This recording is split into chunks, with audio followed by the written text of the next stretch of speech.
দর্শক, আপনাদেরকে স্বাগত জানাচ্ছি। আমি সাদিক বলি। তাহলে 17তম বাংলাদেশ জুডিশিয়ারি সার্ভিস কমিশনের পরীক্ষা, সেই পরীক্ষা উপলক্ষে সারা দেশ থেকেই রাজধানী ঢাকাতে এসেছে পরীক্ষার্থীরা, যারা ভবিষ্যতের আইনজীবী হওয়ার স্বপ্ন নিয়ে কঠোর প্রস্তুতির পরীক্ষা দিতে এসেছেন। সেই মেধাবী স্বপ্নবাজ তরুণদের জন্য শেষ মুহূর্তের বিশেষ কিছু পরামর্শ আমরা তুলে ধরতে চাই। আর সেই শেষ মুহূর্তের বিশেষ কিছু পরামর্শ দিতে আমাদের সাথে আজকে এডুকেশন টাইমসের ফেসবুক পেজে লাইভে যুক্ত হয়েছেন বাংলাদেশের আইন জগতের একজন বিশিষ্ট আইনজীবী, আইনের একজন শিক্ষক, হক ল একাডেমির ব্যবস্থাপনা পরিচালক জনাব অ্যাডভোকেট নুরুল হক। নুরুল হক, আপনাকে আমরা স্বাগত জানাচ্ছি ফেসবুক আমাদের এডুকেশন টাইমসে। আপনি জেনে থাকবেন যে রাত পোহালে আমাদের বাংলাদেশের যে জুডিশিয়ারি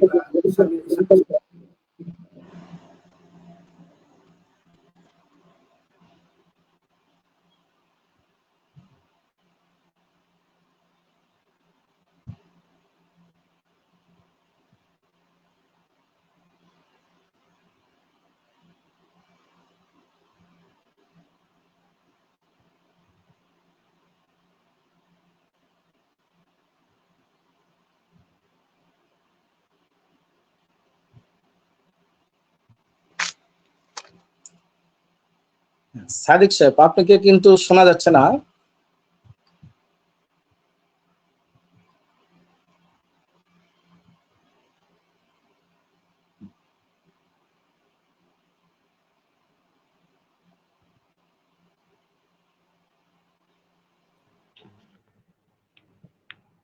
আসসালামু আলাইকুম। আমি আজহারুল ইসলাম। সাদিক ভাইয়ের হয়তো নেটওয়ার্কের প্রবলেমের কারণে তিনি সাময়িকভাবে বিচ্ছিন্ন হয়ে গেছেন। আচ্ছা, বাকি অনুষ্ঠানটি সাদিক ভাই না আসা পর্যন্ত আমি কন্টিনিউ করছি। জি, ধন্যবাদ আজহারুল ইসলাম ভাইকে। আপনারা জেনে থাকবেন যে আগামীকাল রাত পোহালেই আমাদের 17তম বাংলাদেশ জুডিশিয়াল সার্ভিস কমিশনের সহকারী জজ পদে প্রবেশিকা পরীক্ষা। দেশের প্রাণকেন্দ্র অর্থাৎ রাজধানী ঢাকা শহরে 3টি কেন্দ্রে কিন্তু এই পরীক্ষা অনুষ্ঠিত হবে। 8,000-এর বেশি স্বপ্নবাজ এই পরীক্ষা অংশ নিচ্ছেন। ঢাকার বাইরে শিক্ষার্থীরা ইতিমধ্যে অধিকাংশই ঢাকায় এসে পৌঁছে গেছেন। দর্শক, তরুণ মেধাবী এসব স্বপ্নবাজদের কেমন হবে শেষ মুহূর্তের প্রস্তুতি জানাতে এডুকেশন টাইমসের সঙ্গে লাইভে যুক্ত হয়েছেন আইন জগতের অন্যতম সেরা শিক্ষক, বিশিষ্ট আইনজীবী ও হক ল একাডেমির ব্যবস্থাপনা পরিচালক অ্যাডভোকেট নুরুল হক। তার কাছ থেকে আমরা শেষ মুহূর্তের বিশেষ প্রস্তুতি নিয়ে বিস্তারিত জানবো। প্রথমে আমরা আপনার কাছে জানতে চাই যে পরীক্ষার্থীদের শেষ মুহূর্তের প্রস্তুতি আসলে কেমন হওয়া উচিত, তাদের জন্য আপনার পরামর্শ কি হবে? ধন্যবাদ আজহারুল ইসলাম সাহেবকে। আসলে রাত পোহালেই পরীক্ষা, সময় বেশি নেই এখন। এই মুহূর্তে আসলে তাদের জন্য প্রস্তুতি নেওয়ার বিষয়ে আমি যে কথাটি বলবো, প্রথমে তাদের জন্য যেটা পরামর্শ, কালকের পরীক্ষার প্রস্তুতি আজকে রাতে বেশি ঘুম জাগা যাবে না, সকাল সকাল ঘুমাতে হবে। সেক্ষেত্রে চাইলে সবাই ফজর এর আগে উঠে, ঘুম থেকে উঠে ফজর নামাজ পড়ে এরপরে পরীক্ষার হলে যাওয়ার আগে একটা রিভিশন দিতে পারে। কথায় এই মুহূর্তে আর নতুন করে কিছু পড়ার প্রশ্নই আসে না, বরং যে পড়াটা করতে এই পড়াগুলোর মধ্যে থেকে সকালে যদি মনে করে, যেহেতু আমাদের পরীক্ষাটা 11টার দিকে হচ্ছে, সেই সূত্রে সকালে একটা টাইম পাবে। ধরে নেন ভোর 5টা থেকে 8টা, 8:30 পর্যন্ত রুমে থাকলো, এই সময়টা একটা রিভিশন দিবে। এক্ষেত্রে একটু যে বিষয়গুলো খুবই ইম্পর্টেন্ট এগুলোতে একটু চোখ বুলিয়ে নিবে। এক্ষেত্রে নতুন কিছু এখন পড়ার সুযোগ নেই, আবার আজকে রাত পড়াটার কোনো প্রশ্নই আসে না। বরং আমি এই মুহূর্তে লাইভ শুনছেন যারা কাল পরীক্ষা দেবেন, পরীক্ষার্থীদের জন্য বলবো আপনাদের জন্য আজ রাতে আর বেশি পড়া কন্টিনিউ না করে দ্রুত ঘুমিয়ে পড়ে, আর ঘুম থেকে একটু বরং আজকে একটু সকালে উঠবেন, ফজর নামাজ পড়বেন, যে যে ধর্ম পালন করবেন সে অনুযায়ী প্রভুর কাছে প্রার্থনা করবেন। এরপরে সকালে 2 থেকে 2.5 বা 3 ঘন্টার একটা পড়া রিভিশন। এরপরে যেটা হবে, আপনি যদি পারেন একটু সকাল সকালে দ্রুত পরীক্ষার সেন্টারের উদ্দেশ্যে রওনা দেবেন। পরীক্ষার সেন্টারেও পরীক্ষার সময়ের একটু আগে যে উপস্থিত থাকবেন, এটা হবে এই মুহূর্তে পরামর্শ, এবং পাশাপাশি আপনি যে সকালে দেখবেন, কি দেখবেন, কোন পড়াগুলো দেখবেন, আমি এই বিষয় নিয়ে একটু কথা বলবো। প্রিয় শিক্ষার্থীবৃন্দ, আপনারা জানেন যারা সরকারি জজ নিয়োগ পরীক্ষায় আপনারা অংশ নিচ্ছেন বা ইতিপূর্বেও নিয়েছিলেন, তাদের বলছি আপনাদের এই মুহূর্তে সিলেকশন হবে, 100 মার্কের পরীক্ষা হবে। এর ভেতর থেকে কোন বিষয়গুলো বেশি পরীক্ষায় আসে? আমার দৃষ্টিতে এখানে প্রথমেই অগ্রাধিকার দেওয়া উচিত সংবিধানকে। সংবিধানটাকে একটু চোখ বুলিয়ে নেবেন সকালে ঘুম থেকে উঠে, আবার সেই বিষয়গুলো যেগুলো আপনার পরীক্ষায় বেশি আসে, একটু কঠিন বা জটিলও বটে। তাহলে কি হবে, সংবিধান থেকে মিনিমাম, আমার একটা আইডিয়া, এখানে মিনিমাম 5 ম্যাক্সিমাম 7টা কোশ্চেন সংবিধান থেকে পাবেন। তাহলে সংবিধানকে সকালে যদি 20 থেকে আধা ঘন্টার মধ্যে একটা ভালো রিভিশন দিয়ে নেন, গুরুত্বপূর্ণ কঠিন বিষয়গুলো দেখে নেন, সংবিধানের সংশোধনী গুলো দেখে নেন, আশা করি এখানে 5 থেকে 7টা কোশ্চেন পাওয়ার সম্ভাবনা আছে। আচ্ছা, আমি আবারও বলছি পরীক্ষার্থীরা, আপনারা জানেন এখানে আপনাদের দুটা ভাগে পরীক্ষা হয়, একটা আইন, একটা জেনারেল। আইন থেকে এখানে 60 মার্কের কোশ্চেন থাকবে, আর আইনের বাইরে জেনারেল থেকে এখানে 40 মার্কের কোশ্চেন। তো 40 মার্কের এদিকে জেনারেলটা দেখবেন আর এদিকে আইন দেখবেন। আইনটা একটু ভিতর সর্বপ্রথম অগ্রাধিকার দেবেন সংবিধানকে, তাহলে এখান থেকে 5-7টা কোশ্চেন পাওয়ার সম্ভাবনা আছে। আচ্ছা, আর একটা শিখছেন, 60টা আইনের কোশ্চেন থেকে আপনি আর কোশ্চেন গুলো কোথা থেকে বেশি পাবেন? আমি একটু বলি, ছোট্ট একটা আইন, দ্রুত বিচার আইন, আপনি এই আইন থেকে একটা কোশ্চেন 100% পাবেন। এই আইনটাকে অগ্রাধিকার দিবেন। 15-16টা ধারা আছে, তার ভিতর থেকে 10টা ধারা পড়লেই হয়ে যাবে, একটা কোশ্চেন থাকবে। আর আপনি এনআই অ্যাক্ট, একটা আইন আছে, এনআই অ্যাক্ট আইন পড়বেন, ছোট্ট মাত্র হয়তো 10টা ধারা পড়া লাগবে না, 5টা ধারা পড়বেন, একটা কোশ্চেন পাবেন। আর আমাদের সিলেবাসে ঐচ্ছিক 1 আর ঐচ্ছিক 2 তে 5-5 10টি আইন আছে। তো শিক্ষার্থীবৃন্দ, যারা এই মুহূর্তে আগামীকালকের পরীক্ষায় অংশ নিচ্ছেন, আমি তাদের বলবো আপনারা এই 10টি ছোট আইন, প্রতিটা আইন ভালো করে পড়বেন। এখান থেকে প্রতিটা থেকে একটা কোশ্চেন, মিনিমাম একটা করে কোশ্চেন পাবেন, ভাগ্য ভালো হলে কোনোটা থেকে দুটাও পেতে পারেন। তাহলে আপনার এই ছোট আইনগুলো রিভিশন। আচ্ছা, আপনাদের আরো বলি, আপনার অগ্রাধিকারের মধ্যে ঐচ্ছিক 1 ঐচ্ছিক 2 দেবেন, সংবিধান দেবেন, দ্রুত বিচার আইনটা পড়বেন, এনআই অ্যাক্ট পড়বেন। তো শিক্ষার্থীবৃন্দ, ভূমি আইনের মধ্যে যে টিপি অ্যাক্টকে একটু গুরুত্ব দেবেন, টিপি অ্যাক্ট থেকে কোশ্চেন বেশি থাকে, টিপি অ্যাক্ট 100% কোশ্চেন পাবেন। আপনারা চুক্তি আইনকে অগ্রাধিকার দেবেন, চুক্তি আইন থেকে একটা কোশ্চেন 100% পাবেন। ছোট্ট একটা আইন, ন্যাট অ্যাক্ট বলি আমরা, 1949 সালের, এই ন্যাট আইনটা পড়বেন, এখান থেকে একটা পাবেন।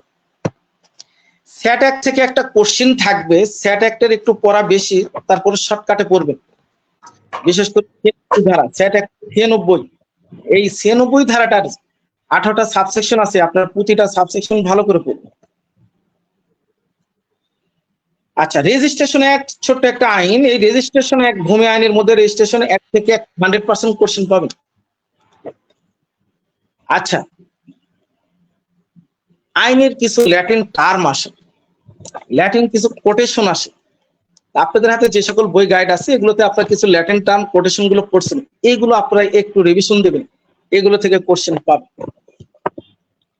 বড় আইনগুলোর মধ্যে বিশেষ করে সিপিসি, সিআরপিসি, এগুলো থেকে প্যানেল কোড, এই 3টা থেকে কোশ্চেন হবে মাস্ট। তো প্যানেল কোডে আপনারা 3টা কোশ্চেন পাবেন। তো প্যানেল কোডে পড়া অনেক বেশি, তারপরে এখান থেকে আমি বলবো প্যানেল কোড থেকে বেশি অগ্রাধিকার দেবেন মার্ডার, প্রবাবল হোমিসাইড। আপনারা ওই থেকে চুরি, দস্যুতা, ডাকাতি, শেষের দিক থেকে জালিয়াতি, মানহানি, বিশ্বাসভঙ্গ, আপনারা এই কয়টা আইটেম দেখবেন, এগুলো থেকে প্যানেল করে কোশ্চেন হবে। সিবিসি থেকে কোশ্চেন হবে, সিবিসি থেকে সর্বোচ্চ 5টা কোশ্চেন পাবেন। সিবিসি 5টার জন্য আপনারা সকালে একটু চোখ বলবেন যে বিষয়গুলো আপনাদের বেশি ইম্পর্টেন্ট, বিশেষ করে অর্ডার 9 সবাই ভালো করে দেখবেন। অর্ডার 9, আদালতে হাজির হওয়া, গড় হাজিরের ফলাফল আছে, এখান থেকে কোশ্চেন। মামলা খারিজ, আরজি খারিজ, আরজি ফেরত, এই তিনটা টপিক দেখবো। অর্ডার 43 অর্ডার 43 যে সকল আদেশের বিরুদ্ধে আপিল হয় এই তালিকাটা ভালো করে দেখবেন, এখান থেকে 100% একটা কোশ্চেন। তথা সিপিসি থেকে আপনারা বিশেষ করে আপিল চ্যাপ্টারটা পড়বেন। আপনারা সিপিসির মিডিয়েশনের ধারা আছে, mediation related 89 A B C তিনটা ধারা খুব গুরুত্ব দেবেন। এরপর সিআরপিসি থেকেও 5টা কোশ্চেন থাকে, 4 থেকে 5টা কোশ্চেন সিআরপিসি থেকে পাবেন, সিআরপিসিটাও দেখবেন। এগুলো হচ্ছে মাদার ল, এগুলো থেকে কোশ্চেন 100% থাকবে এবং আশা করি অল্প পড়েই সম্ভব হয়। তো সিআরপিসির ভিতর আপিল চ্যাপ্টার দেখবেন।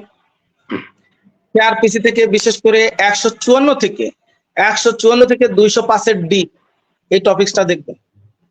154 থেকে 205 এর ডি, আবারও বলছি, এখানে জিআর মামলা দায়ের এবং তদন্তর ক্ষমতাগুলো আছে, এখানে আদালতের সাধারণ ইখতিয়ার বিধান আছে, এখানে আমলে নেওয়ার বিধান আছে, এখানে সিআর মামলা দায়েরের পদ্ধতি আছে। এই জায়গাটা খুব ইম্পর্টেন্ট জন্য।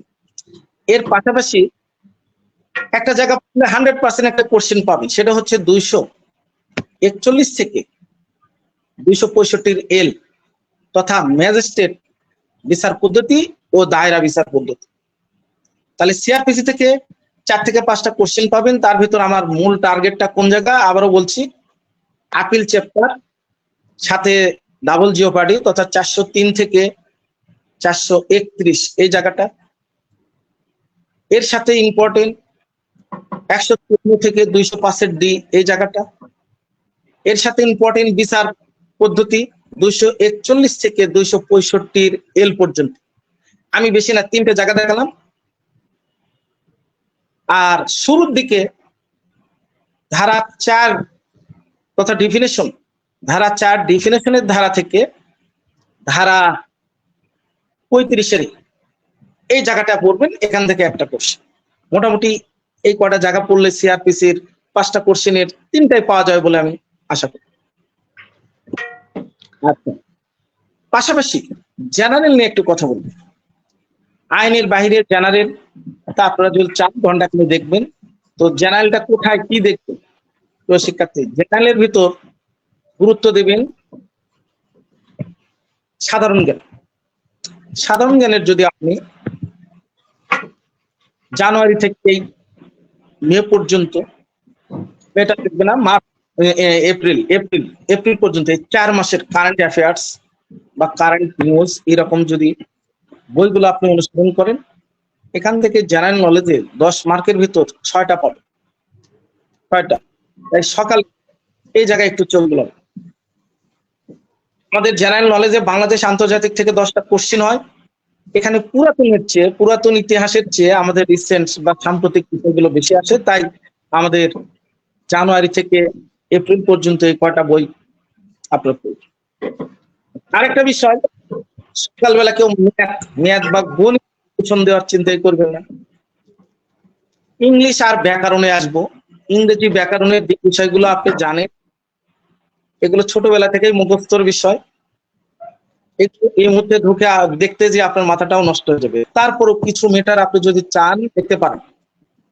বাংলা ইংরেজির বিশেষ করে আপনার লিটারেচার সাইডটা দেখবেন, তাহলে বাংলা লিটারেচার থেকে 3 থেকে 4টা, ইংরেজিতেও 3 থেকে 4টা লিটারেচার থেকে কোশ্চেন কমন ফেলে দেওয়া যায়। হ্যাঁ, তাই লিটারেচার সাইডটা, এর ভিতর ধরেন বাংলা সাহিত্যের কার, মুসলিম কবি মীর মোশাররফ হোসেন, মাইকেল মধুসূদন দত্ত, রবীন্দ্রনাথ ঠাকুর, বঙ্কিমচন্দ্র, কাজী নজরুল ইসলাম, ফররুখ আহমেদ। মোটামুটি যদি এই কটা কবিতা দেখে, কবিদের লেখনীগুলো দেখেন, তাদের সাহিত্য কর্মগুলো দেখেন, কাব্য উপন্যাস, ইনশাল্লাহ কোশ্চেন পেয়ে যাবেন। আর একটা বিষয় হচ্ছে, কিছু কবি সাহিত্যিকদের কিছু কোটেশন থাকে, আপনাদের বলবো কিছু বাণী আছে, বিশেষ করে আজকের বিশ্ব নামে সাধারণ জ্ঞান বইটাই আপনার কিছু গুণীজনদের কিছু বাণী আছে, কোটেশন আছে, আপনি যদি একটু দেখতে পারেন, এবং সেখানে আজকের বিশ্বে কিছু বিখ্যাত কিছু বইয়ের নাম আছে লেখক সাহিত্যিকদের, যদি এই টপিকসটা আপনারা একবার চোখ বুলাতে পারেন, আমার মনে হয় আগামীকালের পরীক্ষাটা ব্যথা যাবে না, সার্থক হবে এই রিভিশন। এটা হচ্ছে আজকের বিশ্ব বই থেকে কিছু কোটেশন আছে, কোটেশন গুলো দেখবেন, কিছু বইয়ের লেখককে, এইগুলো এখান থেকে রিভিশন দেবেন। অন্য বই পড়ার চেয়ে এখান থেকে পড়লে ওদের বেনিফিটটা বেশি থাকে। তাহলে সাধারণ জ্ঞানে গণিত দেখার দরকার নেই, সকালে একটু ইংরেজি সাহিত্য নিয়ে দেখবেন, বাংলা সাহিত্য দেখবেন, আন্তর্জাতিক বাংলাদেশের ভিতর জানুয়ারি থেকে মাস পর্যন্ত কারেন্ট অ্যাফেয়ার্স, কারেন্ট নিউজ গুলো একটু দেখবেন। এইগুলোতে সাধারণ জ্ঞানের টোটাল 1 ঘন্টা টাইম দেবেন, আর বাকি দেড় ঘন্টার মতো আপনারা আইনি টাইমটা দেবেন রিভিশন দেওয়ার জন্য। আবারও বলছি, যারা কাল পরীক্ষা দেবেন আজ রাতে দ্রুত ঘুমিয়ে যাবেন, বরং ফজরের দিকে উঠে নামাজ পড়ে সকালে একটা পরীক্ষার হলে যাওয়ার আগে এই সময় আপনারা একটা রিভিশন দেবেন। রিভিশনটা দুটো ভাগ করবেন, আইন আর জেনারেল। আইনকে 1.5 থেকে 2 ঘন্টা একটা রিভিশন দেবেন, আর জেনারেলটাকে সর্বোচ্চ 1 ঘন্টা টাইম দেবেন। এক্ষেত্রে গণিতে কেউ এই মুহূর্তে মাথায় দেবেন না। আশা করি এইভাবে যদি একটা প্ল্যান করে প্রস্তুতিটা আজকে শেষ মুহূর্তের প্রস্তুতিটা রিভিশন দিয়ে যেতে পারেন, আলহামদুলিল্লাহ কালকের পরীক্ষা আপনার ভালো হবে, কনফিডেন্স নিয়ে চলে যাবেন। আর এটা গেল হচ্ছে শেষ মুহূর্তের প্রস্তুতি আমার আলোচনা। হ্যাঁ, ধন্যবাদ স্যার আপনার সুন্দর পরামর্শের জন্য। আপনি অনেক সুন্দর পরামর্শ দিয়েছেন। আপনি এখন পর্যন্ত আমাদের যেসব পরামর্শ দিয়েছেন সেটি হচ্ছে শিক্ষার্থীদের হলের বাইরে অর্থাৎ হলে ঢোকা পর্যন্ত কিরকম প্রস্তুতি নেবে। আমাদের হচ্ছে পরবর্তীতে আমরা জানতে চাচ্ছি আসলে পরীক্ষার হলে এবং পরীক্ষার হলে ঢোকার আগে পর্যন্ত, যেমন সময় নিয়ে কোন সময় শিক্ষার্থীরা হলে ঢুকবে, পরীক্ষার হলে ঢোকার পরে শিক্ষার্থীরা কিভাবে নিজেকে কন্ট্রোলে রাখবে বা কিভাবে প্রস্তুতি নেবে, কিভাবে নিজেকে গুছিয়ে রাখবে, এই বিষয়গুলো সম্পর্কে যদি কিছু বলতেন, এবং পরীক্ষার হলে করণীয় এবং বর্জনীয় সম্পর্কে যদি কিছু বলতেন। ধন্যবাদ। এতক্ষণ আমি কথা বলছিলাম শেষ মুহূর্তে কিভাবে প্রস্তুতিটা নিবে বা কোন পড়াগুলো রিভিশন দেবে। এখন আমি কথা বলবো পড়া শেষ, সকালে পরীক্ষার হলের দিকে রওনা দেবে। এই হলে যাওয়ার আগে বাসায় কিছু নিজের প্রস্তুতি আছে এই বিষয়গুলো। হ্যাঁ, তাহলে প্রিয় শিক্ষার্থী, এই মুহূর্তে আপনার পড়া যখন সকালে শেষ হয়ে যাবে, আপনার টার্গেট হচ্ছে 11টায় পরীক্ষা, আপনাকে মিনিমাম হলের সামনে আপনাকে আধা ঘন্টা আগে পৌঁছতে হবে। মিনিমাম আধা ঘন্টা, বেশি হলে বেশি ভালো, 1 ঘন্টা আগে যেতে পারলে, তথা 10টার মধ্যে যে যার গন্তব্য, যে যার সিট যেখানে পড়েছে যে হলে সেখানে পৌঁছতে পারলে বেটার। তাহলে ধরে নেন আমরা 10টায় পৌঁছবো, তাহলে আপনার বাসা কোথায়, সেখান থেকে যেতে লাগবে সময় কেমন? আপনারা জানেন ঢাকাতে কাল পরীক্ষা, রোডে জ্যাম হবে। আপনাদের দৃষ্টি আকর্ষণ করছি যারা পরীক্ষার্থী, সময় থাকতেই সাধু সাবধান, একটু আগেই পৌঁছে যাবেন। আপনারা কিছুদিন আগে দেখছেন একজন বিসিএস পরীক্ষার্থী রাজশাহীতে সঠিক টাইমে হলে পৌঁছতে না পারায় রাস্তায় গড়াগড়ি খেয়েছে, কান্নাকাটি করেছে। বিনিময়ে কি কোনো লাভ হয়েছে? না। তাহলে সেক্ষেত্রে আপনি বরং একটু হাতে সময় নিয়ে পরীক্ষার হলে বের হয়ে পড়বেন, যাতে হলে সামনে আপনি আধা ঘন্টা থেকে 1 ঘন্টা আগেই পৌঁছতে পারেন, আপনি কোনো বিড়ম্বনায় জানতে না পড়তে হয়। আর রাস্তায় জ্যাম হতে পারে, আপনি ভাববেন এই সামান্য রিক্সা নিয়ে যাবো, কয় মিনিট 20 মিনিট লাগবে, না, কখনোই কল্পনা এটা করবেন না। বরং হলের সামনে উপস্থিত হয়ে আপনি একটু সাইড দিকে যদি মনে হয় যে একটু বেশি আগে আছি, 2-1টা পড়া হাতে রেখে দেন, যে এগুলো একটু রিভিশন দেবো পরীক্ষার হলে সামনে দিকে, সাইডে দাঁড়িয়ে যেমন কারেন্ট অ্যাফেয়ার্সটা হাতে রাখতে পারেন, যে এগুলো একটু চোখ বুলিয়ে নিব, যেটা রুমে দেখতাম সেটা 10 মিনিট আগে ওখানে পৌঁছে দেখবো, এরকম চিন্তা করে রাখতে পারেন। কিন্তু কখনোই দেরি করবেন না। তার মানে আমার হিসাব হচ্ছে আপনারা যারা পরীক্ষার হলে যাবেন মিনিমাম 1 ঘন্টা আগে পৌঁছবেন, এরকম প্রস্তুতি নিয়ে বাসা থেকে বের। 1, 2, তবে হলে যাওয়ার আগে আপনাকে আজকে রাতে বা সকালে যে কাজটি করতে হবে সেটা হচ্ছে, যারা কাল পরীক্ষাতে আছেন প্রথমে একটা প্লাস্টিক, স্বচ্ছ সাদা কালারের প্লাস্টিক ফাইল নেবেন। 2, ফাইলটাতে আজ রাতে 2টা কালো কালির বল পেন, মিনিমাম 2টা কালো কালির বল পেন কলম ফাইলের ভিতর উঠিয়ে নেবে। বল পেন ভুল করে যেন জেল পেন না হয়। আর কলমটা অবশ্যই আজ রাতে 2-1 বার একটু লেখালেখি করে কলমের মুখটা চালু করে নেবে। 3, ফাইলটার ভিতর 2 থেকে 3 পিস টিস্যু পেপার রাখবেন। 4, ছোট্ট স্কেল রাখবেন। 6 ইঞ্চি একটা স্কেল পাওয়া যায় বাজারে, হতে পারে সাদা প্লাস্টিকের কিংবা স্টিল, যেটাই হোক 6 ইঞ্চি একটা স্কেল রাখবেন। এরপরে অ্যাডমিট কার্ড আজ রাতে ফাইলের ভিতর উঠিয়ে ফেলুন, তথা সকালে আপনাকে যাওয়ার সময় যাতে খালি ফাইলটা হাতে নিলেই পরীক্ষার হলে আপনার আর কিছু টেনে নিয়ে যেতে না হয়, এই প্রস্তুতিটা রেখে দিন। তাহলে আজকে রাতের জন্য প্রস্তুতি হচ্ছে ফাইল রেডি করা, ফাইলের ভিতর বল পেন দুটা, কমপক্ষে দুটা কলম নেওয়া, কিছু টিস্যু পেপার নেওয়া, ছোট একটা স্কেল নেওয়া, অ্যাডমিট কার্ডটাকেও ফাইলের ভিতর তুলে ফেলা। এর পাশাপাশি এটা হচ্ছে আপনার হলে যাওয়ার আগের প্রস্তুতি। এরপর সকালে টাইম রেখে রওনা দেওয়া। প্রিয় শিক্ষার্থী, আর একটা কথা বলবো, অনেকেই পরীক্ষার দিন সকালে পড়াশোনা, তাড়াহুড়া, গোসল এগুলো নিয়ে ব্যস্ত থাকেন। না, সকালটা অনেক এই যে টাইম নেবেন এইভাবে যে এতক্ষণ পড়বো, এরপরে গোসল করব, এরপরে খাওয়া দাওয়া। কেউ না খেয়ে পরীক্ষার হলে রওনা দেবেন না। আপনি যদি না খেয়ে তাড়াহুড়া করে বের হন, আপনাদের বলি 11টায় পরীক্ষা, মোটামুটি কিন্তু একদম দুপুরের কাছাকাছিটা, সেক্ষেত্রে ক্ষুধা লেগে যাবে, পেটে গ্যাস হবে। গ্যাস যদি পেটে গ্যাস হয় তখন আপনার মাথা ঠিক মতো কাজ করবে না, অস্বস্তি লাগবে, বমি বমি ভাবো। তাই ভুল করেও কেউ সকালে না খেয়ে বের হবেন না। পরীক্ষাটা 11টা দেয়, আমি কর্তৃপক্ষকে ধন্যবাদ জানাই। 11টা দেওয়াতে ছাত্ররা একটা ভালো সময় পাবে, সকালে একটা ভালো রিভিশন দেওয়ার সময় পাবে, রিল্যাক্স মোডে বাসা থেকে বের হয়ে গন্তব্যে পৌঁছার একটা সময় পাবে, এর ফাঁকে খাওয়া দাওয়ার সুযোগ থাকবে। তাই আমি বলছি না খেয়ে কেউ পরীক্ষার হলে রওনা দেবেন না। হ্যাঁ, সেক্ষেত্রে বেশিও খাওয়ার দরকার নেই, একেবারে কম খাওয়ার দরকার নেই, একটা মাঝামাঝি খাবার খাবেন, যাতে বেশি খাওয়াতে আবার লোডও না পড়ে, আবার কম খাওয়াতে পেটে গ্যাস কম না করে, কিংবা না খাওয়াতে গ্যাস কম না করে। প্রিয় শিক্ষার্থী, সকালের বিষয়টা মাথায় রাখবেন। এরপর আপনারা যখন রওনা দেবেন, আমি একটু বলে রাখি, ভুল করে মোবাইল সেট সাথে নিয়ে যাবেন না, ঘড়ি রাখবেন না, কোনো ডিভাইস রাখবেন না। এইগুলো রাখলে এটা পরীক্ষার হলে আপনার একটা বিড়ম্বনার পরিস্থিতি হতে পারে।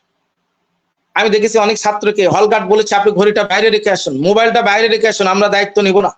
তখন এই ছেলে পরীক্ষা দেবে কি, সে মোবাইল আর ঘড়ি রাখা নিয়ে ছোটাছুটি করছে। তা পরীক্ষার আগ মুহূর্তে যদি আপনি এরকম ঝামেলায় পড়েন, আপনার পরীক্ষা ভালো হবে না, আপনার ভালো জানা থাকা সত্ত্বেও পরীক্ষা খারাপ হয়ে যাবে। তাহলে ঘড়ি, কোনো ডিভাইস, কোনো মোবাইল, এগুলো সাথে এইভাবে নেওয়ার দরকার নাই। তবে হ্যাঁ, একটা বুদ্ধি ভালো হবে, যদি সাথে আপনি যদি কোনো বন্ধু বান্ধব, আত্মীয় স্বজন, ভাই বোন কাকু সাথে নিতে পারেন, তাহলে এগুলো সাথে নিবেন। সাথে নিয়ে এগুলো হলে ঢোকার আগে এগুলো তার কাছে রেখে যাবেন। হ্যাঁ, তাহলে মোবাইল ঘড়ি সবই থাকলো, হলে ঢোকার আগে এগুলো আপনার ওই গেস্টের কাছে বা আপনার ছোট ভাই বোনের কাছে রেখে গেলেন, বা অভিভাবকের কাছে রেখে গেলেন, পরীক্ষা শেষে এসে এগুলো আবার রিসিভ করলেন। তাহলে আপনার এই বিড়ম্বনাটা হবে না। আর অবশ্যই সাথে একজনকে নিয়ে যাবেন। যদি কেউ কারো সাথে থাকে, কোনো পরীক্ষার্থীর সাথে কোনো গার্ডিয়ান বা বন্ধু বান্ধব থাকে, তাহলে কনফিডেন্স পাওয়া যায়, মনের ভিতর ভীতিটা দূর হয়ে যায়, একটু সাহস পাওয়া যায়, বুঝছেন। আবার পরীক্ষা দিতে গিয়ে অনেকের অনেক অভিজ্ঞতা আমরা দেখছি, অজ্ঞান হয়ে গেছে, পড়ে গেছে, দুর্বল হয়ে গেছে, মাথা ঘুরান দিচ্ছে, এগুলো সমস্যা হতে পারে। এই জন্য একজন সাথে অভিভাবক, বন্ধু বান্ধব রাখবেন, তাহলে সে আপনাকে ফিডব্যাক দেবে, সে আপনাকে পানি খাওয়াবে, সে আপনার ফাইলটা ধরবে, সে আপনার ঘড়ি মোবাইল গুলো রাখবে, আপনাকে সাহস দিয়ে ভিতরে পাঠিয়ে দিবে, আবার বের হওয়ার পর আপনার সামনে একটা হাসি মুখে দেখা করবে, এতে আপনি কিছু কনফিডেন্স। এই জন্য সাথে একজনকে যদি রাখা যায় খুবই উত্তম হয়। একা একা কেউ হলে যাবেন না। আর যদি কেউ সাথে না থাকে, অবশ্যই মোবাইল, কোনো ডিভাইস, ঘড়ি এগুলো হাতে রাখবেন না। আর যদি কেউ সাথে থাকে, নিয়ে যাবেন, হলে ঢোকার আগে এগুলো তাকে দিয়ে যাবেন। তাহলে আমি এই মুহূর্তে যে কথাগুলো বললাম, সেটা হচ্ছে হলে যাওয়ার আগের কিছু ম্যাটার। তাহলে ফাইলটা গুছিয়ে নিতে হবে, পাশাপাশি সকালে খাওয়া দাওয়া, গোসল সেরে নিতে হবে। এরপর মোবাইল, ডিভাইস, এই বিষয়গুলো বললাম, এগুলো ফলো করতে হবে। এখন আপনি সময় মতো হলে গেলেন, সে হল গেটে 1 ঘন্টা আগে পৌঁছে গেলেন। অবশ্যই 1 ঘন্টা আগে গিয়ে আপনি ঢুকতে পারবেন, একটা টাইম পর গেট খুলে দিবে, দিয়ে বলে দিবে যে এখন প্রবেশ করুন। হ্যাঁ, প্রবেশ করার কথা বললেই তাড়াহুড়ার দরকার নাই, রিল্যাক্স মোডে ঢুকে পড়বেন। প্রতিটা সেন্টারে গিয়ে আপনার সিট প্ল্যানটা আগে দেখে নেবে, আপনার সিটটা কোন রুমে কোন জায়গায় পড়ছে, তাহলে সেটা দেখে ঠিক সেই অনুযায়ী কক্ষটা কোথায়, কয়তলায়, ইজিলি ক্লাসরুমে রিল্যাক্স মোডে যাবেন, আপনার সিটটা খুঁজে নিয়ে সেখানে বসে পড়ুন। প্রিয় শিক্ষার্থী, তাহলে সময় থাকতে হলে যদি আপনি প্রবেশ করতে পারেন, এরপর পরীক্ষা শুরুর আগে আপনি 5, 7, 10 মিনিট আগে যখন ঢুকলেন, আপনি আপনার সিটে বসে রিল্যাক্স মোডে থাকবেন, তার সাথে বেশি কথাবার্তা বলার দরকার নেই। কেন কথা বলবেন না সেটাও বলে রাখি। হলে ঢুকে যদি ডানে বামে শিক্ষার্থীদের সাথে বেশি কথা বলা বলাবলি করেন, পরিচিত হন, এটা আপনার জন্যই সমস্যা হয়ে দাঁড়াবে।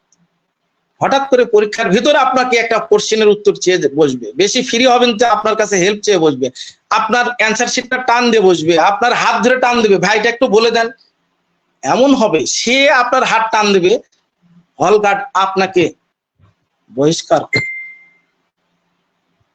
আমাদের ফ্লাইং গার্ড থাকবেন, অনেক ম্যাজিস্ট্রেট থাকবেন, তারা দেখবে, ওরটা দেখবে না, দেখবে আপনি ওর দিকে তাকিয়ে ফেলছেন, আপনাকে এসে শেষে পরীক্ষা থেকে বহিষ্কার করবে, ক্ষতি হবে আপনার। এই জন্য আগে অত ফ্রি হওয়ার দরকার নাই, মাথায় রাখবেন 1 ঘন্টা পরীক্ষা, নিজের মেধার উপর পরীক্ষা দেবেন, কারো হেল্প নেওয়ার চিন্তাও করবে না, কাউকে হেল্প করারও চিন্তা করবে না।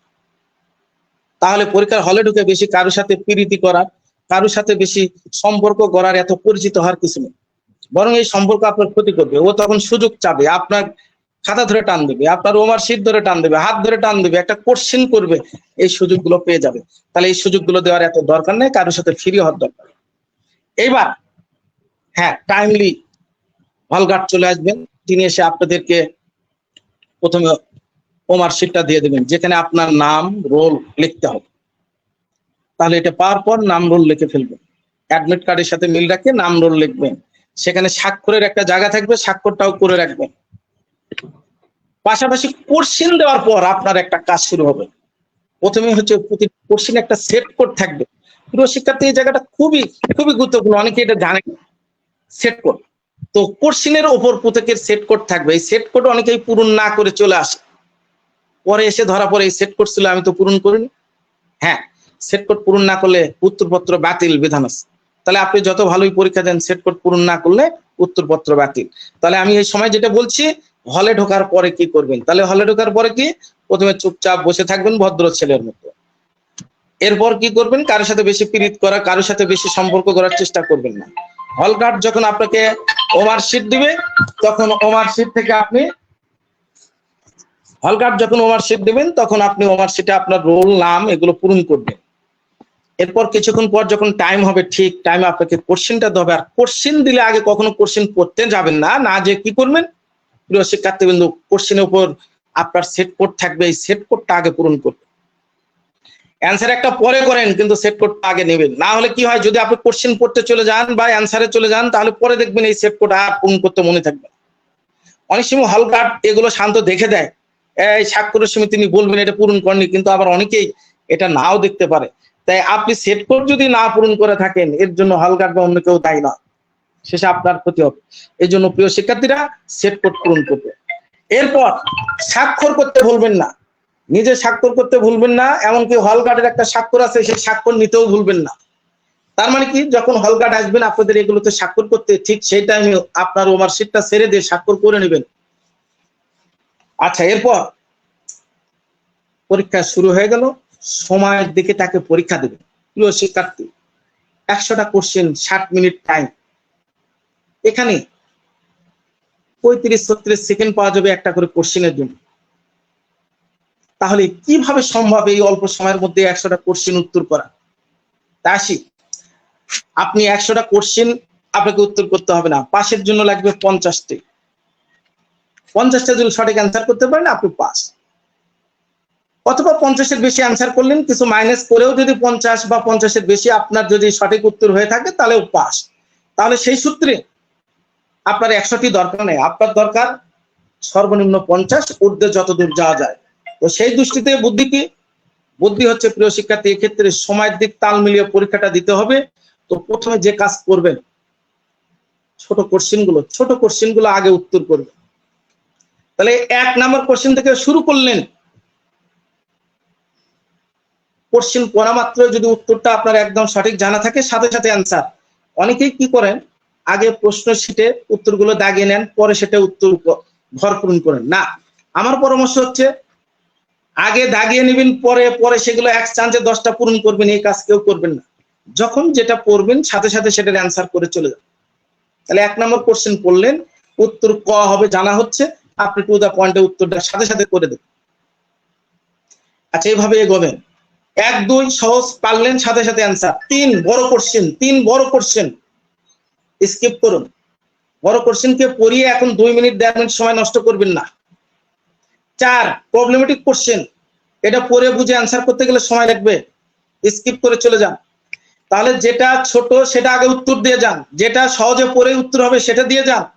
এই ভাব করে প্রতিটা শিক্ষার্থীর টার্গেট থাকতে হবে যে আমি 25 থেকে 30 মিনিটের মধ্যে আমি 100 নাম্বার কোশ্চেনে পৌঁছে যাব। তাহলে কি করবেন? ছোট কোশ্চেন গুলো উত্তর করবেন, যে কোশ্চেন পড়ে সাথে সাথে উত্তর হচ্ছে সেটা উত্তর করবেন। আর যেটা বড়, যেটা পড়তে গেলে 2 মিনিট টাইম যাবে, বোঝার বিষয় স্কিপ করবেন, যেটা প্রবলেমেটিক কোশ্চেন স্কিপ করবেন। এইভাবে আপনি এগোতে থাকুন। এরপর আপনি যে সাবজেক্ট কম পারেন, যেমন দেখা গেল ম্যাথ পারেন না, ম্যাথের সাবজেক্ট সামনে চলে আসলো, স্কিপ করুন, এইভাবে করে এগোতে থাকবেন। আশা করি আপনি যদি এইভাবে স্কিপ করে করে শুধু ছোট কোশ্চেন যেটা পারেন সেটা উত্তর, এইভাবে করে আধা ঘন্টা, সর্বোচ্চ আধা ঘন্টার মধ্যে আপনি 100 নাম্বার কোশ্চেনে আপনাকে পৌঁছতে হবে। এতে আপনি একটা বেনিফিট পাবেন। সেটা কি? আপনি যদি প্রথম আধা ঘন্টায় ছোট ছোট অ্যান্সার গুলো এইভাবে করে যান, দেখা যাবে দিন শেষে আধা ঘন্টা পর একটা গণনা দেবেন যে আমি কতটা অ্যান্সার করেছি। দেখবেন যে অটোমেটিক্যালি ছোট ছোট কোশ্চেন আপনার 60 থেকে 65টা উত্তর হয়ে গেছে, কিংবা 55টা উত্তর হয়ে গেছে, আপনি দেখবেন পাস। প্রিয় শিক্ষার্থী, অনেকে এটা বোঝে না, বড় বড় কিছু প্রশ্ন দেয়, যে প্রশ্ন পড়তে গিয়ে এক প্রশ্ন পড়তে 2 মিনিট লেগে যায়। আপনি যদি 2 মিনিট টাইম খেয়ে ফেলেন, তাহলে দেখেন কয়টা কোশ্চেন উত্তর করার টাইম চলে গেছে। এরকম বেশি না, আপনাকে 20টা কোশ্চেন দিবে বড়, আর 5 থেকে 10টা কোশ্চেন থাকবে প্রবলেমেটিক, যেটা পরে উত্তর করতে গেলে এরকম 2-2.5 মিনিট চলে যাবে। তাহলে 30টা কোশ্চেন আপনার ভেজাল থাকবে। এই 30টেও যদি আপনি অ্যান্সার করতে চান প্রথম আধা ঘন্টায়, তাহলে আপনি ধরা খেয়ে যাবেন, আপনি 100 কোশ্চেন করতে পারবেন। আমি দেখেছি আমার অনেক শিক্ষার্থী এসে বলেছে, স্যার যখন 1 ঘন্টা শেষ তখন আমি কেবল 80 নাম্বার করছিলাম। কি বলবো স্যার, যদি আর 10টা মিনিট পেতাম শেষ হয়ে যেত। কি বলছে, 80-র পরে যে 20টা প্রতি 20টা কোশ্চেনে আমি পারি, কিন্তু আমি তো সিরিয়ালে এগোচ্ছিলাম। এই যে দেখুন, ওই ছেলে যদি ওইদিকে বড় কোশ্চেন 20টা পড়া বাদ দিয়ে এই শেষের অংশটা 20টা কোশ্চেন আগে দিত, কি পাস হয়ে যেত না? তাহলে প্রিয় শিক্ষার্থীরা, আপনাদের জন্য পরামর্শ, কোশ্চেন পাওয়ার পর আপনি রিল্যাক্স মুডে এইভাবেই যাবেন যে হক স্যার বলছে ছোট ছোট কোশ্চেন যেগুলো পড়ে সহজেই উত্তর হয়, যেগুলো পড়া উত্তর করতে সর্বোচ্চ 15 থেকে 20 সেকেন্ড টাইম লাগে, শুধু সেইগুলো আগে মেরে যাবে। যেগুলো সর্বোচ্চ 30 সেকেন্ড খাবে এইগুলো আগে করে যাবে। এবং প্রথম আধা ঘন্টার মধ্যে টার্গেট থাকবে আমি 1 থেকে 100 নাম্বার কোশ্চেনে দাঁড়িয়ে যাব। আর 100 পর্যন্ত এইভাবে অ্যান্সার করার পরে আমি একটা গণনা দেব যে আমার কয়টা হলো। আশা করি যারা জুডিশিয়ারি প্রিপারেশন নিচ্ছেন, প্রিপারেশন কারোই খারাপ নেই। এক্ষেত্রে আপনারা জানেন আইন থেকে 60 মার্কের ভিতর আমার একটা বিশ্বাস 40 মার্কের কোশ্চেন অনেক ইজি থাকে। তাহলে এই ইজি 40টা পেয়ে গেলেন। জেনারেল 40-এর মধ্যে আপনি, আমি বলছি 15টা কোশ্চেন খুবই ইজি কোশ্চেন থাকে। তাহলে দেখেন 40-15 যোগ দিলেও 55 হয়ে যায়। তাহলে আপনি যদি আমার এই টেকনিক ফলো করেন, আগামীকাল পরীক্ষায় প্রথম আধা ঘন্টায় আপনি জুডিশিয়ারি প্রিলি উত্তীর্ণ হয়ে যাবেন। আচ্ছা, এবার হয়ে গেল, ধরে নিলাম প্রথম আধা ঘন্টায় 55-60টা হয়ে গেল, কি করবেন? হাতে সময় আছে। এবার আবার প্রথম থেকে যেগুলো স্কিপ করে গেছেন, এর ভিতর যেগুলো আবার কিছু ছোট কিন্তু একটু ভাবলেই উত্তরটা দেওয়া যাবে, এই ভাবনার কোশ্চেনে চলে যান। এখনো প্রবলেমেটিক কোশ্চেনে যাবেন না, এখনো বড় কোশ্চেনে যাবেন না। তাহলে যেগুলো হয়তো 30-এর জায়গায় 40 সেকেন্ড, মানে আর 10 সেকেন্ড টাইম দিলেই উত্তর হবে, এইগুলোতে চলে যান। এইবার এইগুলো আগে দিয়ে যান। দেখা গেল 15 মিনিটে এরকম আরো 5টা অ্যান্সার হয়ে গেল, এনাফ। এবার আবার ফিরে আসেন, আরো হাতে সময়, কি করব? এবার যান প্রবলেমেটিক কোশ্চেন, বড় কোশ্চেন, এইগুলোতে হাতে সময় আছে, বসে থাকে লাভ কি? আমি যদি আরো 2টা সঠিক উত্তর পারি দিলাম, তাহলে প্রবলেমেটিক কোশ্চেন দেখে আমি ছেড়ে গেছি, কিন্তু এখন দেখছি খুবই সহজ। প্রবলেমটা পরে বুঝলাম এটা এই ধারা থেকে আসছে, অ্যান্সার টু দা পয়েন্টে করে দেবেন। একটা বড় ফ্যাক্ট দিচ্ছে, পরে দেখলেন হ্যাঁ এটা বুঝে ফেলছি, অমুক ধারা দিয়ে দিলেন। আর যদি দেখেন না, বড় কোশ্চেন গুলো পরে বুঝছি না, অযথা মিথ্যা উত্তর বা ভুল উত্তর করার দরকার নেই। প্রবলেমেটিকটা কোশ্চেনটা পড়ার পর আপনি সঠিক ধারায় অ্যান্সার করতে পারছেন না, অযথা ভুল উত্তর করার দরকার নেই, কারণ অলরেডি আপনার সঠিক উত্তর 50 আপ হয়ে আছে, আপনার সেখানে মাইনাস করার দরকার নেই। প্রিয় শিক্ষার্থী, এই টেকনিক গুলো খাটাবেন। আমি এর ফলাফল ইতিপূর্বে আমার শিক্ষার্থীদের দিয়ে ভালো বেনিফিট পেয়েছি। আবার একটা বিষয় নিষেধ করি, আমার শিক্ষার্থীরা যে 2-1টা যে ভুল করে অনেকেই এরকম করছে, প্রথম 10টা কোশ্চেনের উত্তর আগে কোশ্চেনের মধ্যে দাগে নেছে, পরে ও এমআর শিটে বসে সেই কটা উত্তর সিরিয়ালে লেখছে, ঘর পূরণ করছে। আমি আবারও বলছি, আপনাদের কাছে নিবেদন করছি এই ভুলটা করবেন না। দেখেন একটা করে ঘরে আপনার যদি 20টা করে কোশ্চেন থাকে, ওএমআর শিটে কিন্তু এরকম থাকতে পারে 5 কলামে 20টা করে 100টা কোশ্চেন। আপনার যদি কোনো একটা কারণে একটা উত্তর ভুল হয়ে যায়, ধরেন 12 নম্বরের উত্তর হবে ক, আপনি সেটা 13 ঘরে কতে পূরণ করে দিচ্ছেন, যদি এইরকম একটা মিস্টেক হয় তাহলে নিচে সবগুলো আপনার ভুল হয়ে যাবে। এই জন্য এই কাজটা কেউ করবেন না যে আমি একবারে 10টা আগে দাগে নেব তারপরে ওটা ঘর পূরণ করবো। নো, এই ভুল হলে 10টাই ভুল হয়ে যাবে। আমার অনেক স্টুডেন্ট এই ভুল করে ফেল করছে, পরে কান্নাকাটি করছে। তাই আপনাদেরকে এখান থেকে শিক্ষা দিচ্ছি, যে কোশ্চেন পড়বেন সাথে সাথে সেটার উত্তর করবেন, এতে লাভ কি? যদি কখনো ভুল হয়, একটা ভুল হবে, দুটো নয়। আর ছোট স্কেল রাখতে বলছি, এটা কি কাজ? এই যে আপনি কিছু কিছু কোশ্চেন স্কিপ করে যে উত্তর দেবেন, তখন আপনি ওমার শিটের মাঝে যে হঠাৎ করে উত্তরটা পূরণ করতে হবে, তাহলে কিভাবে ঠিক করবেন? এই যে দেখুন, আপনি যদি এই জায়গায় যদি ছোট স্কেলটাকে কাজে লাগান, তাহলে ঠিক যে কোশ্চেনটার উত্তর করতেছেন 40 নাম্বার, আপনি 40 সোজাসুজি ক খ গ কোন ঘর হবে সেটা ঠিক করবেন এই ছোট স্কেল দিয়ে। না হলে প্রিয় শিক্ষার্থী কি ভুল হয়ে যায়, আপনি পরীক্ষার হলে একটু টেনশনে থাকবেন, চোখ এক্ষেত্রে আপনার একটু ভুল দেখে ফেলবেন। আপনি 40-এর ঘর দেখতেছেন সোজাই ক, কিন্তু হয়ে যাচ্ছে কটা 41 ঘরের ক। এটা আপনারা পরীক্ষার হলে বুঝতে পারবেন না, কারণ ওই সময় আপনি একটু টেনশনে থাকবেন, চোখে আপনার একটু ভুল দেখবেন। এই কারণে আমার ছোট্ট একটা পরামর্শ, ছোট স্কেল রাখবেন, ওমার শিটের মধ্যে স্কেলটা ফেলে দিবেন, 40 সোজা কোন ঘর হচ্ছে সেটাতে সুন্দর করে পূরণ করবেন। তাহলে যখন আপনি স্কিপ করে করে যে এরকম ঘর পূরণ করবেন, তখন একটা আপনার ছোট স্কেলের দরকার হবে। তাহলে যেমন ধরেন 80 নাম্বার উত্তর করছেন, করে আবার 86-তে চলে গেলেন, মধ্যে 5টা বাদ দিলেন। আপনি এই যে 5টা বাদ দিয়ে 86-তে উত্তর করবেন, এখানে 86 সোজা কোন ঘর হবে এটা ঠিক করবেন কি দিয়ে? স্কেলটা ফেলে দেবেন, তাহলে ভুল হবে না। না হলে কি হবে জানেন, মাঝের ঘর পূরণে যে হঠাৎ করে দেখা গেল 86-র উত্তর চলে গেছে 87-তে, কিংবা 86-র উত্তর চলে যাবে 85-তে, আপনার এটা ভুল হয়ে যাবে। এই জন্য ছোট স্কেলকে পরীক্ষার হলে কাজে লাগাবে। আচ্ছা, কথা অনেক বলছি, এগুলো ফলো করবেন, এরপর সময়ের সাথে এইভাবে তাল মিলিয়ে পরীক্ষা দেবেন, আশা করি ভালো ফলাফল আসবে। আর একটা জিনিস মাথায় রাখবেন, এখানে মাইনাস মার্ক আছে, প্রতি 4টা ভুলে 1 মার্ক কাটা যাবে, সেই সূত্রে 0.25, হ্যাঁ 0.25 একটার জন্য কাটা যাবে। তাই ভুল করে উত্তর সঠিক না জেনে এটাতে হাত দেওয়া যাবে। তাহলে কোশ্চেন পড়ে যখন দেখবেন এটার সঠিক উত্তরে, তখনই কেবল অ্যান্সার করবেন, না হলে উত্তর করার দরকার নাই। 3, একাধিক নাম্বারে কখনোই ঘর পূরণ করবেন না। 1-এর উত্তর হবে ক, আপনি কতে 2 কলম ঘুরিয়েই এখন মনে পড়ছে এটা ক না, এটা হবে খ, আপনি এবার চলে যাবেন খতে। না, ভুল করেও একই প্রশ্নের একাধিক ঘর টাচ করবেন না, কোনো দাগ দিবেন না, উত্তর করবেন না, তাহলে কি হবে? শুধু ওই নাম্বার না, পুরো ওএমআর শিট বাতিল হয়ে যাবে। তাহলে এই নিয়মটা মাথায় রাখবেন, ওএমআর শিটে কোনো দাগ দেওয়া যাবে না, কোনো চিহ্ন দেওয়া যাবে না, কোনো কাটাকাটি করা যাবে না, একাধিক ঘর পূরণ করা যাবে না, ভুল প্রশ্ন ভুল উত্তর করা যাবে না, না জেনে ভুল উত্তর করা যাবে না। আর সর্বশেষে একটা ঘটনা ঘটে আমার অভিজ্ঞতা, কিছু ছেলে মেয়ে দেখা যায় ম্যাডাম স্যার বলেছে স্টপ রাইটিং, এর পরেও ঘর পূরণ করে। ম্যাডাম এসে ওমার শিট ধরে টানাটানি করে, তাও ছাড়তে চায় না, এতে দেখা যায় ওমার শিট ছিঁড়ে চলে যায়। প্রিয় শিক্ষার্থী সাবধান, একটা কোশ্চেনের উত্তর কমই দেয়, কিন্তু স্টপ রাইটিং এর আগেই পরীক্ষাটা শেষ করে রেডি হয়ে যান। ম্যাডাম আসা মাত্র হাতে তুলে দেন, স্যার আসা মাত্র ওমার শিটটা হাতে তুলে দেন, কোনো টানাটানি করবেন না, স্টপ রাইটিং এর পরেও কোনো ঘর পূরণ করবেন না। মাথায় রাখেন, এখানে একটা বিধান আছে, পরীক্ষার মানে হল গার্ড চাইলে আপনাকে গোপন ভাবে পরীক্ষা থেকে বহিষ্কার করতে পারে। তাহলে আপনি যখন স্টপ রাইটিং বলার পরও 2টো ঘর পূরণ করছেন, আপনার সিটটা একটু দেখে রাখলো যে কোন সিটের ছেলেটা কোন রোল, আপনি তো জমা দিয়ে চলে আসছেন, সে এরপরে ওটাতে আপনার বহিষ্কার করে রাখেন। তাহলে এটা আপনি জানবেন না যে আপনার কপাল পুড়ে গেছে। তাহলে এই জন্য এই যে এগুলো আদেশ অমান্য করা যাবে না। আর একটা বিষয়, পরীক্ষার হলে কারোর সাথে ডানে বামে তাকাতাকি কথা বলাও যাবে না।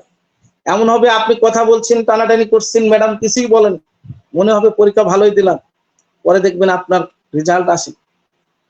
এই যে এই আচরণগুলো পরীক্ষার হলে করা যাবে। এই জন্য আগেই বলছি, পরীক্ষার হলে কোনো ছেলে মেয়ে আদার্স ডানে বামে কোনো এত পরিচিত হওয়ার দরকার নেই। পরিচিত হওয়া ভালোর চেয়ে খারাপ বেশি পথ। যখনই পরিচিত হবেন আপনার সুযোগ নেবে,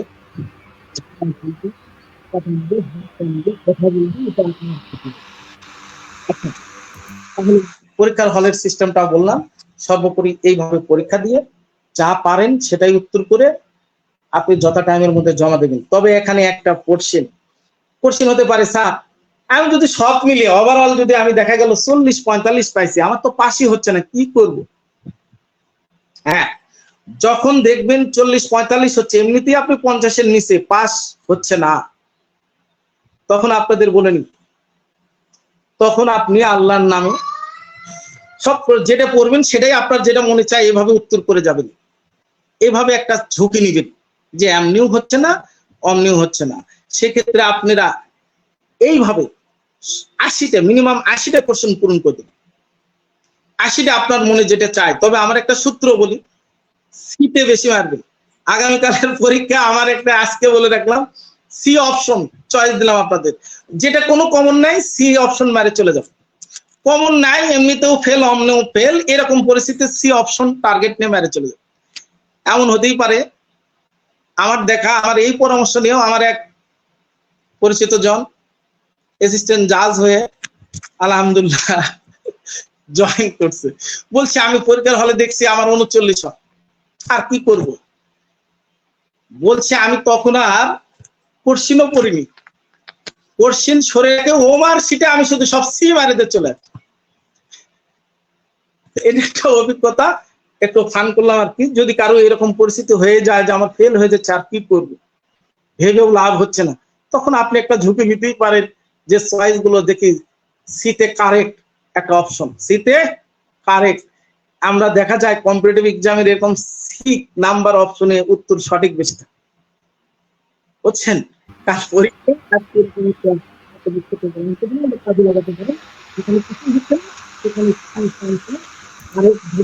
এগিয়ে যাও। তো প্রিয় শিক্ষার্থী, এগুলো ছিল হলের মধ্যে।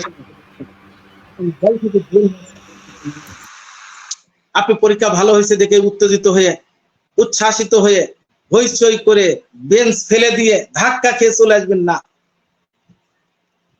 এখানেও আপনি ভদ্র, আপনি হতে যাচ্ছেন একজন সহকারী জজ, সে ম্যানারটা আপনাকে দেখিয়ে দিতে হবে। ভদ্র হয়ে পরীক্ষা খারাপ হোক আর ভালো হোক, সঠিক টাইমে ম্যাডাম বা স্যারের হাতে ওমার্কশিটটা জমা দিয়ে আপনার ফাইলটা নিয়ে ভদ্র চিত্তে হল থেকে একদম গেটের বাইরে আপনাকে আসতে।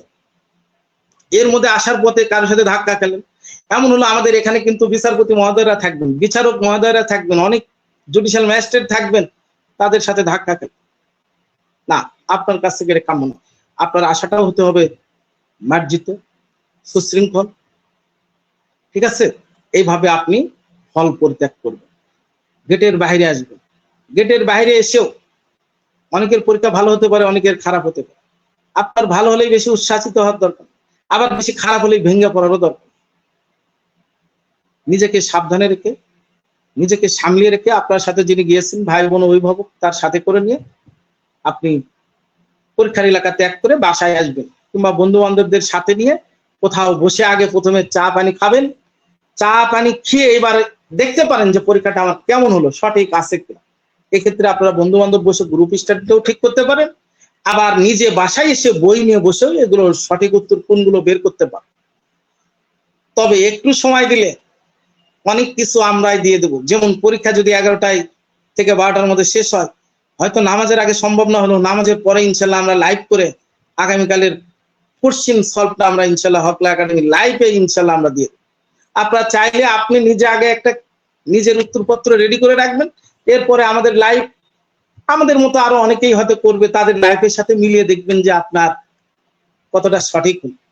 আশা করি জুডিশিয়ারি বা Bangladesh judicial service commission result দেওয়ার আগে আগে আপনি আমাদের এই রেজাল্টের সাথে মিলিয়ে আপনার রেজাল্ট তৈরি করে ফেলতে পারবেন। সেক্ষেত্রে আপনি বলতে পারবেন রেজাল্ট দেওয়ার আগেই যে আপনার আলহামদুলিল্লাহ পাস হচ্ছে না ফেল হচ্ছে। তো এইভাবে আমি শুরু থেকে শেষ পর্যন্ত বললাম, আপনার এরপরেও পরীক্ষা যদি ভালো হয়, রেজাল্টের আশায় থাকার দরকার নেই, সাথে সাথে সন্ধ্যা থেকে রিটেন পড়া শুরু করবেন। এটা হচ্ছে যাদের পরীক্ষা ভালো হবে তাদের জন্য।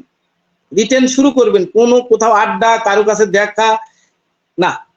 কারণ হচ্ছে রিটেন পরীক্ষা খুবই অল্প সময়ের মধ্যে হয়, সেক্ষেত্রে সময় কম পাবেন, তাই রিটে পিলি যদি ভালো হয় এটা আপনি পরীক্ষার হল থেকে বের হয়ে বুঝতে পারবেন, অথবা বেলা 4টার মধ্যে বুঝে যাবেন, বিভিন্ন অনলাইন কোশ্চেন সলভের সাথে মিলিয়ে বুঝে ফেলবেন। সেক্ষেত্রে আপনারা সন্ধ্যা থেকেই পড়া শুরু করে দেন। আর যাদের রেজাল্ট খারাপ হবে তাদেরও বলি, তাদের ক্ষেত্রে কি কান্নাকাটি, মন খারাপ করে হারিয়ে যাওয়া, পালিয়ে থাকা এগুলো না। তাদের হচ্ছে এই কষ্টটাকে, এই শোকটাকে শক্তিতে রূপান্তর করে তাদেরকেও সন্ধ্যাবেলা থেকেই পড়ে বসতে হবে আগামী 18 জুডিশিয়ারিকে সামনে রেখে। এটা হচ্ছে ভালো পরীক্ষার্থীর জন্য হচ্ছে রিটেনের জন্য প্রিপারেশনে পড়তে বসা, আর যে খারাপ করবেন তার জন্য হচ্ছে মনকে শক্ত করে যে আগামী জুডিশিয়ারি শুধু আমার, একটা যদি দাজ হয় সেটা আমি, এই রকম পণ করে ওই সন্ধ্যা থেকে আপনাকে পড়তে বসতে হবে। কোনো রকমের মন খারাপ করে এদিক পালিয়ে যাওয়া, মন খারাপ করে ঘরের কোনায় বসে থাকা, বন্ধু বান্ধবের সাথে যোগাযোগ না করা, এগুলো নাই। আর এক শ্রেণীর ভাই বোন থাকবেন যাদের এবারই শেষ, হয়তো প্রিলি হলো না, তাদের বলছি তাদের কষ্ট পাওয়ার দরকার নাই। রিজেকের মালিক আল্লাহ। যদি এবার আপনাদের সহকারী জজ হওয়ার এইবারে যদি শেষ টাইম হয় আর প্রিলি যদি উত্তীর্ণ নাই হতে পারেন, হতাশ হওয়ার দরকার নাই। মাথায় রাখবেন আল্লাহ যা করে ভালোর জন্যই করে, হয়তো আপনার অন্য কোথাও রিজেক আছে, এই ভেবে আপনি কাল থেকে প্র্যাকটিস বা অন্য কোনো পেশায় নামিয়ে যান, বসে থাকবেন না 1 মিনিটের জন্য। রেজাল্ট খারাপ হলো, পরীক্ষা দেওয়ার আর সুযোগ নাই, আর যার জুডিশিয়ারি দেওয়ার সুযোগ নাই তার তো আর কোনো প্রশ্নই আসে না অন্য কোনো পরীক্ষার, কারণ একমাত্র বাংলাদেশ জুডিশিয়াল সার্ভিস কমিশনের পরীক্ষাটাই 32 বছর পর্যন্ত দেওয়া যায়। তাহলে সেই সূত্রে আর আপনার জীবনে আর কোনো পরীক্ষা নেই। তাই একদম সোজা আগামী মানে কালকের পরীক্ষা খারাপ হলে পরশু দিন থেকে সোজা কোর্টে চলে যাবে, কোনো সিনিয়রের চেম্বারে চলে যাবে, প্র্যাকটিসে নামে পড়ুন, মনোযোগ দিয়ে প্র্যাকটিস করুন, খারাপ থাকবেন না ইনশাআল্লাহ। তাই প্রিয় শিক্ষার্থী, আমি অ্যাডভোকেট নুরুল হক এতক্ষণ আপনাদেরকে সার্ভিস কমিশনের অধীনে অনুষ্ঠিতব্য 17 বিজিএস পরীক্ষায় যারা কালকে অংশ নেবেন তাদের জন্য এতক্ষণ কথা বলছিলাম। প্রথমে আমি কথা বলছি আপনাদের শেষ মুহূর্তের প্রিপারেশন নিয়ে, কোন বিষয়গুলো দেখবেন, কোনগুলো রিভিশন দেবেন। এরপরে আমি কথা বলছি আপনাদের কালকে হলে যাওয়ার আগে আপনার বাসায় কি প্রস্তুতিটা হবে, এরপরে কথা বলছি হলে যাবেন কখন, কিভাবে, এরপরে কথা বলছি হলে গিয়ে আপনি কি করবেন। প্রিয় শিক্ষার্থী, কয়েকটা ধাপে আমি কথা বলছি, সর্বশেষ ফলাফলের পরে আপনাদের করণীয় কি আমি সেটাও বলেছি। তাহলে এখানে একজন পাস করবেন, একজন ফেল করবেন। পাস আলারা পড়তে বসবেন রিটেনের জন্য, ফেল যারা করবেন তারা পড়তে যদি পরীক্ষা দেওয়ার সুযোগ থাকে তারা আবার নেক্সট জুডিশিয়ারিকে টার্গেট রেখে ওই সন্ধ্যা থেকে পড়তে বসবে। আর এক শ্রেণীর ভাই বোনদের জন্য আবারও বলছি, যাদের পরীক্ষা দেওয়ার আর সুযোগ নেই তাদের জন্য সমবেদনা। হয়তো ধরে নিতে হবে প্রভু আপনার রিজিকে রাখেনি, স্বপ্ন আপনার থাকলেও সব স্বপ্ন আল্লাহ পূরণ করে না। তাদের বলবো কষ্ট না নিয়ে সোজা মনকে শক্ত করে সোজা প্র্যাকটিস, জজ কোর্ট, হাইকোর্ট, এছাড়াও যে কোনো কাস্টম, ভ্যাট, ট্যাক্স, আয়কর, এরকম যে কোনো কর্পোরেট চেম্বার এগুলোতে যে প্র্যাকটিস শুরু করে দেবেন। সিনিয়রদের সাথে থাকবেন।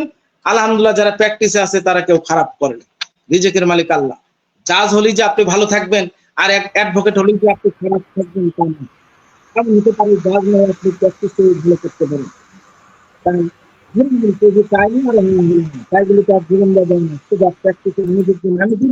যে কর্মে হাত দিবেন ওটাই ভালো করে মনোযোগ দিয়ে করবেন। আশা করি আপনিও ভালো থাকবেন সমাজে। তো প্রিয় শিক্ষার্থী, অনেক কথাই হলো, এখন খালিদ ভাই আপনার কাছে আর কোনো কোশ্চেন আছে কিনা? স্যার আসলে আপনি এত সুন্দর করে সবকিছু গুছিয়ে বলেছেন যে আমার আর কোনো প্রশ্ন নেই। আমাদের প্রশ্ন যেগুলো ছিল আপনি ওভারঅল সবকিছু একটু যেটা বলে দিয়েছেন, যেমন পরীক্ষার্থীর শেষ মুহূর্তের প্রস্তুতি, হলে যাওয়ার আগের প্রস্তুতি, হলে গিয়ে কি করবে, বের হওয়ার পরে কি করবে, যদি বা পাস করে তাহলে কি করবে, ফেল করলে কি করবে, ওভারঅল যেভাবে আপনি ইনস্ট্রাকশনটা দিয়েছেন, আশা করি যারা আমাদের এই ফেসবুক পেজে লাইভটা দেখেছে আমাদের তাদের নিয়ে একটু কথা বলবো। সেটা হচ্ছে কি, কিছু ভাই বোনেরা আছেন যারা জুডিশিয়ারি স্বপ্ন দেখেন, কিন্তু এই সবে মাত্র হয়তো এলএলবি কিংবা এলএলএম করে বের হয়েছেন, প্রিপারেশনটা ভালো নেই, এবার প্রথম পরীক্ষার হলে যাবেন, তাদের নিয়ে একটু কথা বলবো। হ্যাঁ, যারা প্রিপারেশন ভালো নিতে পারেননি, হয়তো সবে মাত্র একটু টার্গেট দিচ্ছেন যে এই বিজনেসটাতে একটু অংশ নেই, হ্যাঁ তাদের জন্য বলবো। আপনাদের জন্য এই বিজনেসটা একটা পরীক্ষামূলক বিজনেস, পরীক্ষা হবে, এই অভিজ্ঞতাটা আপনার সামনে কাজে লাগাবেন। এখানে গিয়ে যে কথাগুলো বলছে এগুলো প্র্যাকটিস করবেন, কিভাবে আপনি 1 ঘন্টার মধ্যে 100টা কোশ্চেন করতে পারেন, এর মধ্যে কিভাবে উত্তরগুলো করে বের হয়ে আসতে পারেন, হল গার্ড সহ পুরো হলের পরিবেশটা ভালো রাখতে পারেন। এই অভিজ্ঞতাগুলো সামনের বিজিএসে যাতে কাজে লাগে সেই জন্য এটা আপনি একটা, আমরা বলি টেস্ট ম্যাচ, এরকম ভাবে নিতে পারেন, এখান থেকে এই অভিজ্ঞতাটা নিতে। তাই অনেকে হয়তো আবেদন করেছেন, ভাববেন আমার তো প্রস্তুতি নাই, কাল পরীক্ষা দিতে যাব না। না, আপনাকে বলবো practice makes a man perfect. সেই ক্ষেত্রে আপনার কালকের পরীক্ষাটা আপনাকে উত্তীর্ণ হওয়ার দরকার নেই। আপনি রিসেন্টলি এলএলবি শেষ করে বের হয়েছেন, আপনার প্রিপারেশন স্বাভাবিকভাবেই বেশি ভালো না, আপনাকে কালকে জাজ হতে হবে এমন না। আপনি এই বছর আপনি পরীক্ষা অংশ নেন, একটা ভদ্র ভালো শিক্ষার্থীর মতো এই যে পরামর্শগুলো দিলাম এগুলো ফলো করুন। এগুলো কি কি করতে পারলেন, কি করতে পারলেন না, এটা পরীক্ষার হলে অংশ নিলে বুঝবেন যে আমার এই সাইডটা কালকে আমি ফলো করতে পারি। তাহলে এই যে অভিজ্ঞতাটা কাজে আসবে। এটা না করতে পারে আপনার কি ভুল হয়েছে, কি সমস্যা হয়েছে, এটা আপনি নিজেই ফেস করবেন। তাহলে ওখান থেকে আপনার একটা অভিজ্ঞতা নিজেরই চলে আসবে, আগামী বছর আর ওই ভুলটা আপনি করবেন। এই জন্য ফর্ম পূরণ করেছেন, প্রিপারেশন ভালো নেই তাই পরীক্ষার হলে যাবেন না, এই সিদ্ধান্ত যারা নিয়েছেন তাদের বলবো আপনি এই সিদ্ধান্ত থেকে বের হয়ে আসুন। প্রয়োজনে পড়াশোনার দরকার নেই, আপনি ঘুম পাড়ুন, সকালে উঠে যেভাবে বলছি ফাইলটা ওইভাবে গুছিয়ে নিয়ে খাওয়া দাওয়া সেরে পরীক্ষার হলে চলে যান। পরীক্ষার হলে একটু আগে যান, পরীক্ষার হলে প্রবেশ করুন, নিয়ম অনুযায়ী পরীক্ষা দিন, বের হয়ে আসুন। এর মধ্যে দিয়ে আপনার একটা অভিজ্ঞতা তৈরি হবে, যে অভিজ্ঞতাটা আপনি আগামীতে বাংলাদেশ জুডিশিয়াল সার্ভিস কমিশনের পরীক্ষা সহ প্রতিযোগিতামূলক অন্য অন্য পরীক্ষাতে আপনি কাজে লাগাতে পারবেন, যেখানে আপনি সময় ম্যানেজমেন্টটা খুব ভালো করে উপলব্ধি করতে পারবেন।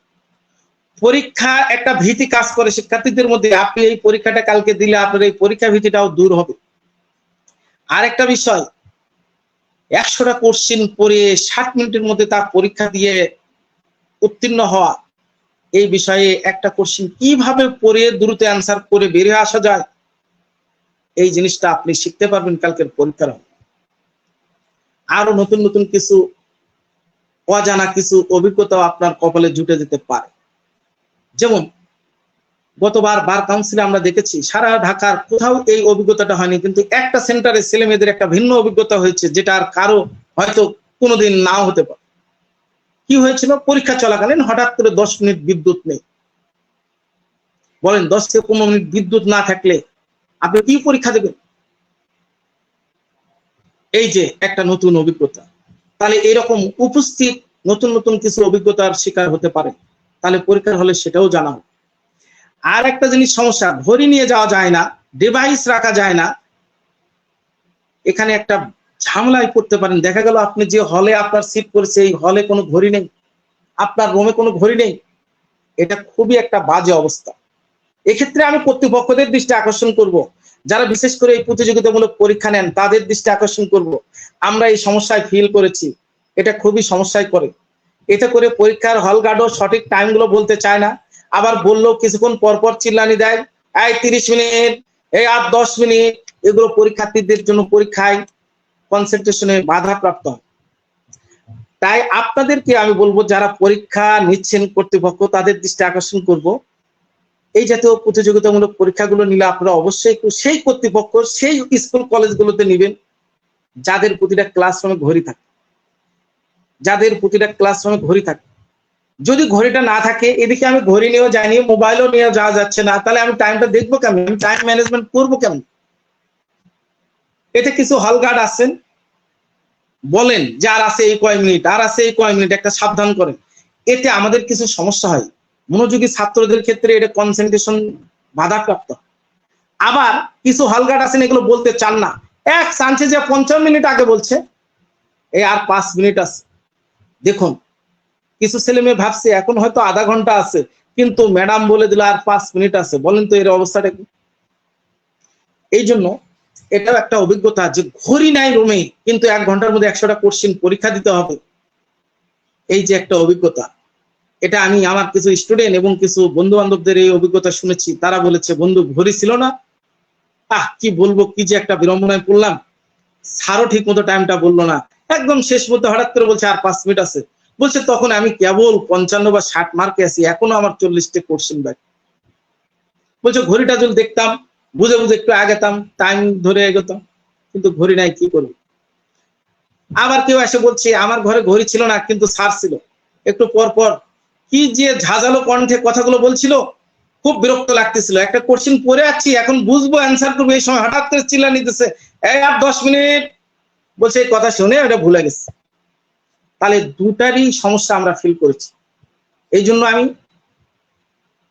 পরীক্ষার্থীদের বলবো, এটা একটা অভিজ্ঞতা। যদি হলে যদি নাই থাকে ঘড়ি, কি করবেন, ভাগ্যকে মেনে নিয়ে এগোতে হবে।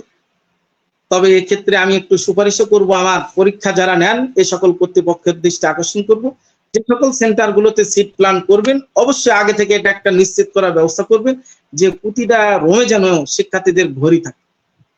তাহলে এটা একটা রুমে 50টা শিক্ষার্থী থাকে, ঘড়ি না থাকায় 50 জনেরই ক্ষতিগ্রস্ত হওয়ার সম্ভাবনা। তো এটা আমার সুপারিশ থাকলো আজকের এই লাইভের মাধ্যমে সকল প্রতিযোগিতামূলক পরীক্ষার কর্তৃপক্ষের নিকট। তো অনেক কথাই হলো। আপনাকে এই মূল্যবান সময় দেওয়ার জন্য আমাদের এডুকেশন টাইমসের পক্ষ থেকে অসংখ্য ধন্যবাদ জানাচ্ছি। তো সত্যি অসাধারণ একটা আলোচনা করেছেন আপনি। আমাদের শিক্ষা মানে যারা পরীক্ষার্থী রয়েছে তারা একদম পরিপূর্ণ একটা দিক নির্দেশনা আপনার কাছ থেকে পেল। আশা করি ফল কালকে তারা ভালো কিছু পাবে সে আশাবাদ রাখছি। এবং আবারও এডুকেশন টাইমসের পক্ষ থেকে আপনাকে অসংখ্য ধন্যবাদ জানিয়ে আমাদের আজকের এই লাইভ এখানে শেষ করতে চাচ্ছি। স্যার আপনাকে অসংখ্য ধন্যবাদ এবং এতক্ষণ যারা যুক্ত ছিলেন তাদেরকেও অসংখ্য ধন্যবাদ জানাচ্ছি। জি সাদিক ভাই, আপনার পক্ষ থেকে এবং হকলা একাডেমির পক্ষ থেকে আমাকে এই সুযোগ দেওয়ার জন্য এবং পরীক্ষার্থী শিক্ষার্থীদের জন্য কিছু বলার সুযোগ করে দেওয়ার জন্য আপনাদেরকেও অনেক অনেক ধন্যবাদ। এবং তার সাথে আজকের এই লাইভটি যারা দেশের বাইরে থেকে যারা জয়েন করেছিলেন, আজকের পরেও যারা এই লাইভটি যারা দেখবেন, তাদের সকলকে এই হকলা একাডেমির পক্ষ থেকে অনেক অনেক শুভেচ্ছা এবং সালাম। আসসালামু আলাইকুম ওয়া রাহমাতুল্লাহ।